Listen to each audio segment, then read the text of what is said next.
Yo, what's going on, everybody? Today we're going to be reacting to somebody else's video. You guys might know him, NFL legend Steve Smith Sr. Now, he's been in some controversy recently. That is not my business.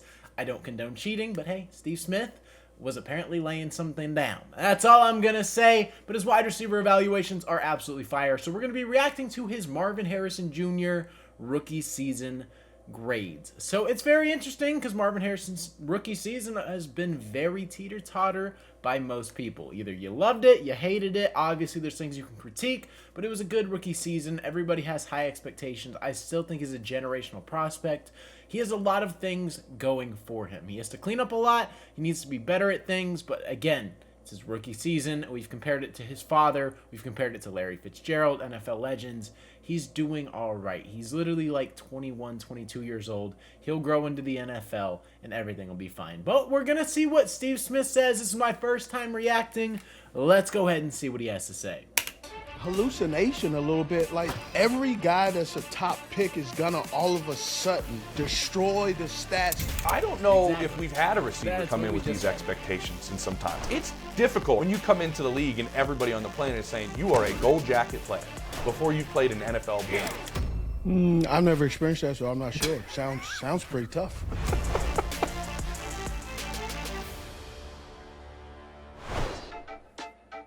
Marvin Harrison Jr., 4th overall to the Arizona Cardinals from Philadelphia, Pennsylvania, my hometown. Went to the Prep. What do you know about the Prep? Well, it's a pretty good school for high school football. Goes to the Ohio State University, where I also went to school. The Ohio State University, national champs. National champs, no big deal. And he goes out and has a season, Steve. I wanted to start with this. 17 games, 16 starts, 116 targets, 62 catches, 885 yards for 14.3 yards per reception, 8 touchdowns, and 43 first downs. The reason I went through all of his stats, do you want to know what Dad's rookie season was?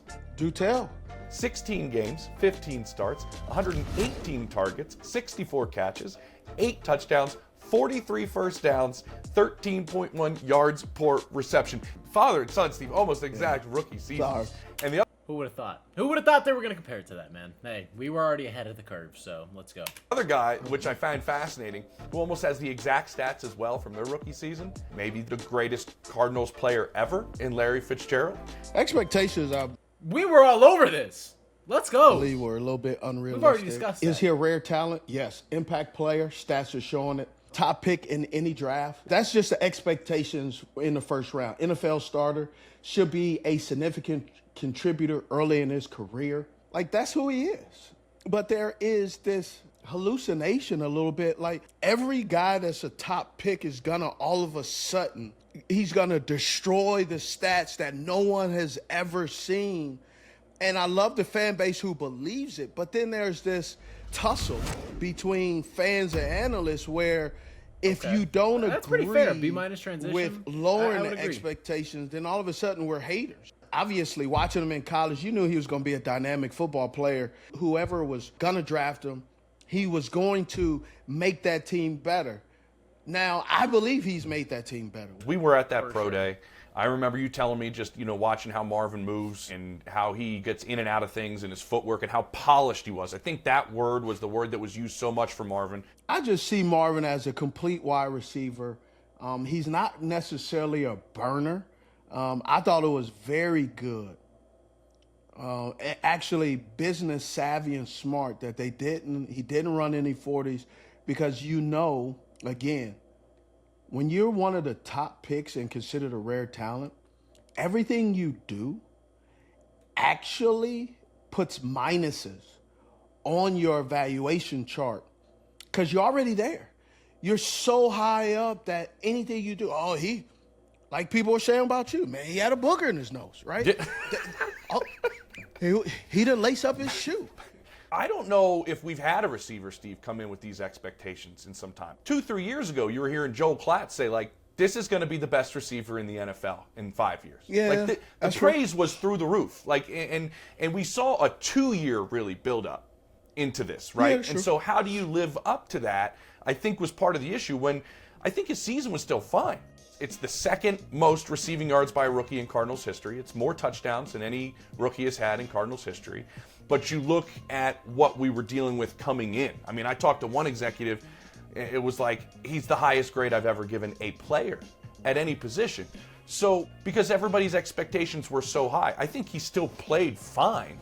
I'd give him a good grade for handling it. It's difficult, I would give him a higher for Handel's expectations. Handel's expectations, I would give him like a B+, personally. But yeah, no, I'm going to let him rock with whatever. And touching on the 40 time too, I mean, at the end of the day, like, he did everything perfect. That is exactly what you're supposed to do. Cam Scattaboo also didn't run the 40. You know why? Because it would hurt his draft stock. That's not where he excels. Marvin Harrison was not a burner. Obviously, that was never going to happen. Marvin Harrison Jr., like Steve Smith said, very fluid, very polished, and he's going to be just fine in year 2. A lot of people are giving him crap for it, but his rookie season was perfectly fine. Let's keep watching. Would think, and I'd like a player's perspective, when you come into the league and everybody on the planet is saying you are a gold jacket player before you've played an NFL game. I've never experienced that, so I'm not sure. Sounds pretty tough. Well, I know Special Team Steve rookie year was not handling. But you know what I'm saying? Like, I have to be honest. Generally, you could characterize it, but you don't really know how much competition, how much mental awareness, production, consistency, inconsistency, durability, and then the other part, pressure. Right? The pressure. Not everybody understands and deals with pressure the same way. You know, we've done some breakdowns and some people have said some things, and then it comes out a couple of weeks later that GMs are disappointed with the performance of their second-round draft pick. This is what I gather from the Keon Coleman Cardinals side of things, Steve. And then we'll get into your film of Marvin. The transition to the pros, a little bumpier than they expected. I got to do with that offense. Sorry. Still learning. Drew Petzing.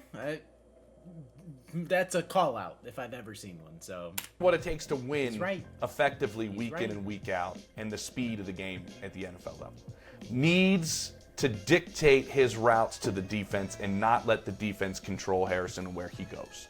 That's kind of tough to do in your first year in the offense. Your quarterback getting used to throwing to a rare player, an all-pro level player at some point that he's going to be in his career. So that takes a little bit of understanding how Kyler throws the football, how Marvin runs his routes versus man-to-man coverage, how Marvin runs his routes versus zone coverage or double team. So that's not necessarily fair to put on Marvin. You're right, and I love that you jumped in and said that, because if I keep going, there were a lot of spots that he was open and Kyler just missed him. Sometimes a rush. Yeah.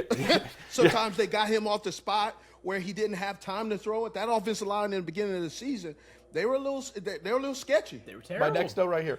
They were terrible in the beginning of the year. They kind of got things together when the defense got it together in like the middle of the season. Then they collapsed at the end of the season. Kyler missed him too. That happened.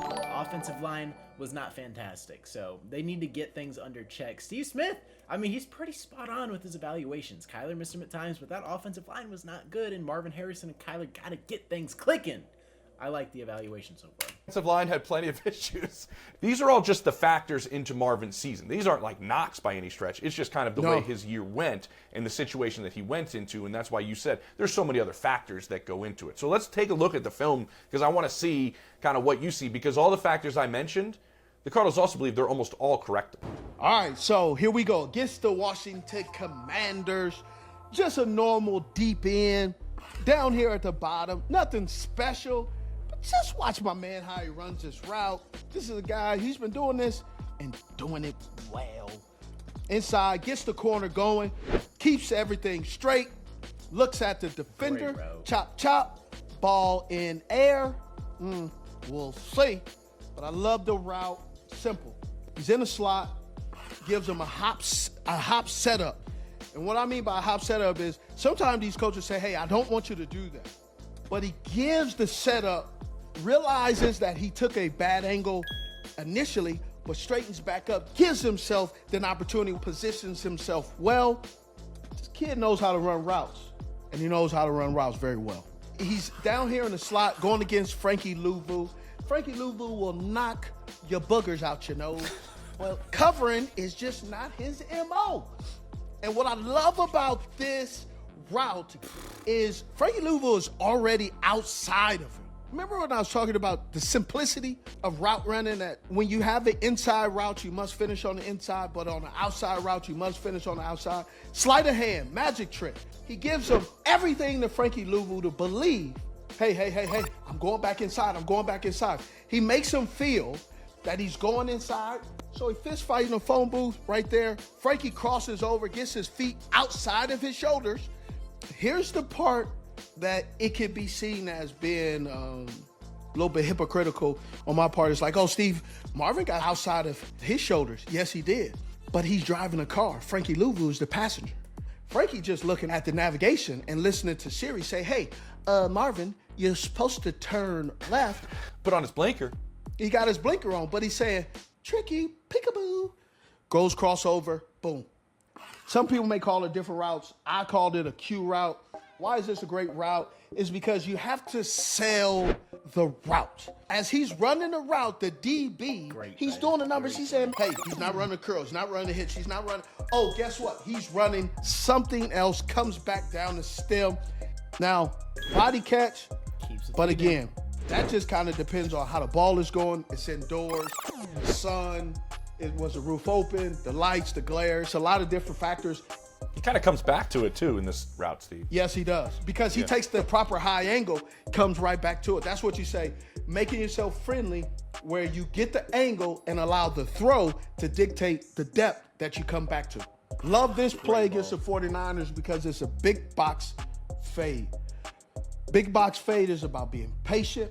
It's about setting up your guy. You got to fight off guys, but then at the same time, you got to not be too handsy. Give him a little chicken wing, right? Some people like drumettes, some people like flats, but when you're a receiver, you like the wang, and so you just go ahead and give it to him. This one against Miami, it's nothing special about this route, but what I love about this route is what he does right. You see that Miami's in, they're showing man, but then all of a sudden it shows zone coverage, and he goes over top of the linebacker, not underneath. Over the top is patience and understands the why. Underneath is saying, I'm going to run to open space, but you don't understand when you do that. It throws off the timing. It messes up the integrity of the route. It does not penetrate. It actually causes more confusion. It's about listening to the communication, understanding what you're seeing, and also settling down in a hole to understand and be friendly to the quarterback so he can throw a precise ball to protect you from getting your helmet knocked out. You know, a big thing was said about Kyler at the end of the year where he was talking about, you know, I have to, and Marvin has to, we need to keep this relationship growing. But this route to me, and tell me if I'm wrong, like this is the type of thing where you got to get to know your receiver and what he's going to do right and what he's going to do wrong in situations like that. Does that make sense? And the receiver has to know, will the quarterback do the right thing too? What you don't want to do is allow your quarterback to throw you into a headache, you know, that blue tip ball, where all of a sudden you think you're going to catch it, then you're looking at the Lord and they talking about, they bring you a smelling salt, talking about, what's your name? You talking about, I'm Batman. Well, you don't want that. I've seen it. Boy. Now this is the last. Y'all remember when Ocho Cinco he got the rocks knocked out of him. The sonic rings just knocked out of him. They interviewed him after, and he had no idea what was going on. Like, it's super off topic, but just, do you guys remember that? Or is that just something that's coming to my recollection? You guys let me know. Last one against the Seattle Seahawks. This is particularly good because this is against Tariq Woolen, and you know against Seahawks, they run a lot of cover three. They're up in your face. The stutter go comeback. Hush, hush. Widens off his release. However, he works the route and recovers because he has active hands. Active hands is extremely important. Understanding you can't just play with the route with your feet and sell it with your body. You also got to understand there's times where none of that is working. And so you have to be able to get yourself free, but make it legal to catch the ball, because your offense and your quarterback is depending on you, especially with a deep pass like this, because now with a stutter comeback, the stutter now, all of a sudden the quarterback now has to fake with the shoulder with resetting, which means as he's shouldering the corner to the right, he's also eyeing the safety, which also says, I'm narrowing this down to where the other side of the field does not exist because I've committed, because that time clock in a play is coming, especially with the offensive line struggling as much as they struggle throughout the season. Understanding that the time clock of protection, the time clock of throwing the football, and also the receiver winning is all relied on expectations and people's doing their job. And hey, I mean, the Cardinals, I think we are going to be so much better in the pass game this year. I mean, our receivers are the same. That is a little concerning. But I think Kyler and Marvin are going to be able to click, and they're going to get this thing down in the offseason. And I'm very excited for it. Need both of them to stay healthy, knock on wood. But it's going to be special. I can't wait. See, let me ask you this, because Devin Witherspoon's on this defense. He had some choice comments during Super Bowl week about Marvin Harrison Jr. Said, I don't think he's that hard to guard. Yeah, I love Devin, though. Devin is going to tell you, he's always going to say, a dude can have 300 yards or 2 yards. Devin is going to talk down to you. That's who he is. I love the kid. Had the opportunity to talk to him. So he's always one of those guys. He's going to keep it spicy. If you give him 10 cents, he's going to tell you it was a nickel or it was 2 pennies. He's always going to sell you short. But that's his competitive edge, and I love it. It is, but he also went on to say, Steve, he said, he's a big receiver, though. Contested catches is where he gets you. Even if you're close to him and you feel like you're guarding him well, he can make the catch. And that's what's frustrating about guarding Marvin. For route running, I'm going to give him a B. For catching, I got to give him an A. There was times where he caught the football and the ball was thrown into places that you would see a veteran catch the football. Every receiver drops a pass. But you got to understand, this is also a young guy. This is his first year.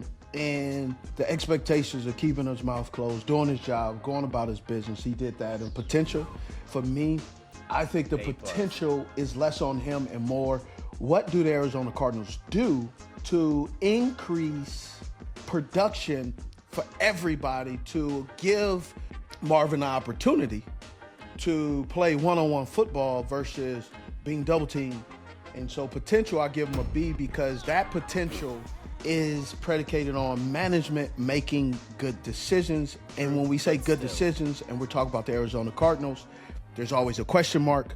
For me, final grade has to be a B. We've been giving out a lot of C's, and I understand that, but man, I'm not going to give out any fails or D's just because at the end of the day, man, for me, it has to be a B. Rare talent, Pro Bowl level player at his position in the NFL.